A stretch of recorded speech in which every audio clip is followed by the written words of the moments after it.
श्रीलक्ष्मी श्रीमहालक्ष्मी क्षीरसागर कन्यका उत्तिष्ठ हरिसम्प्रीते भक्तानां भाग्यदायिनी श्रीलक्ष्मी श्रीमहालक्ष्मी क्षीरसागर कन्यका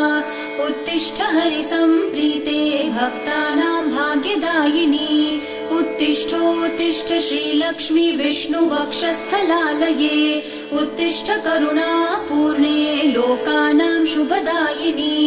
उत्तिष्ठोत्तिष्ठ श्रीलक्ष्मी विष्णुवक्षस्थलालये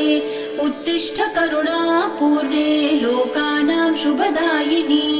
श्रीपद्ममध्यवसिते वरपद्मनेत्रे श्रीपद्महस्तचिरपूजित पद्मपादे श्रीपद्मजात जननी शुभपद्मवक्त्रे श्रीलक्ष्मी भक्तवरदे